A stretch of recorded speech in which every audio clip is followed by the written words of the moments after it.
Mungu ninayemwamini na kumtumikia ni Mungu mwema. Mungu ambaye ana mpango mzuri juu ya maisha yako. Unajua, yeye anafurahishwa na wewe unavyokuwa na afya. Yeye anafurahishwa na kila ongezeko unalolipata. Yeye ni Mungu anayekuwazia mawazo mazuri. Mungu mwema ambaye hana mfano wake.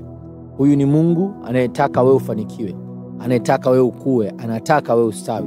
Ndiyo maana kila siku anakufundisha neno lake, makusudi upate kujua ni nini zilizo haki zako na hivyo uweze kudai. Bwana Yesu asifiwe. Mimi ninaitwa Mwalimu Daudi Mwalizo na ninakukaribisha katika maisha ya ushindi. Neno la Mungu linasema katika kitabu cha Waefeso sura ya 3 mstari wa 12. Katika yeye tunao ujasiri na uwezo wa kukaribia katika tumaini kwa njia ya kumwamini. Maandiko yanatuonyesha kwa sababu tumemwamini Yesu, basi tunaweza tukakaribia katika tumaini. Tumaini tunaloongelea hapa ni lile tazamio la kuwa na maisha baada ya kufa.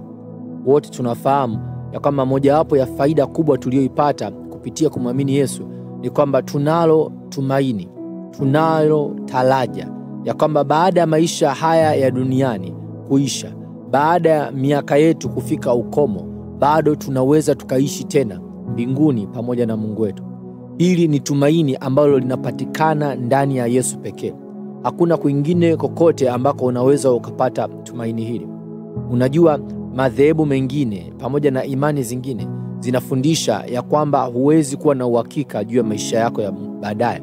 Imani nyingi zinaeleza ya kwamba wewe jaribu tu bahati yako, ya kwamba labda mwisho wa siku Mungu anaweza kukuhurumia. Lakini ni imani iliyo ndani ya Yesu pekee, sisi tuliomwamini Yesu kwa Bwana na Mwokozi wa maisha yetu pekee, wenye uhakika juu ya hatima yetu. Na ndio maana neno linasema katika yeye tunao ujasiri. Hili ni jambo la kipekee ambalo tunalipata ndani ya Yesu pekee. Maadamu umempokea Yesu kwa Bwana na Mwokozi wa maisha yako na ukawekeza nguvu zako, ukawekeza nia katika kuishi maisha kumpendeza Mungu, basi ujasiri huu ni wa kwako kutamba nao. Ujasiri huu ni wa kwako kuonyesha ya kwamba unalo tumaini la maisha ya baadaye baada ya kifo. Hakuna mtu anayeishi milele.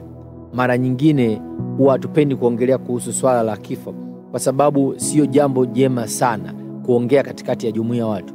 Lakini ni muhimu mara moja kukumbushana ya kwamba, ndugu mpendwa, hakuna anayeishi milele. Hata mimi kuna ukomo utafika. Hata wewe kuna ukomo utafika.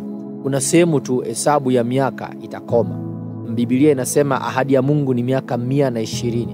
Kwa hiyo hata kama ukakamilisha miaka 120 na Mungu akakupa nyongeza miaka 10, ukaishi 130, bado itaisha.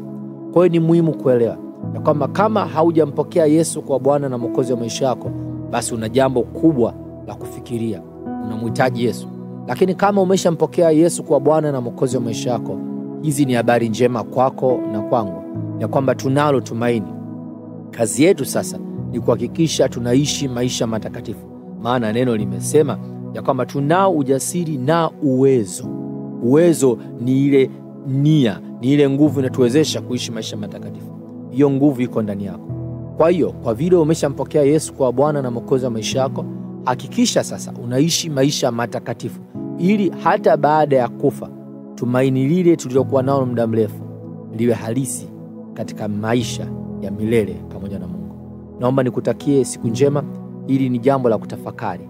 Endelea kukaa katika neno la Mungu. Endelea kuishi maisha matakatifu, na siku moja tutakutana katika lile tumaini. Mungu akubariki.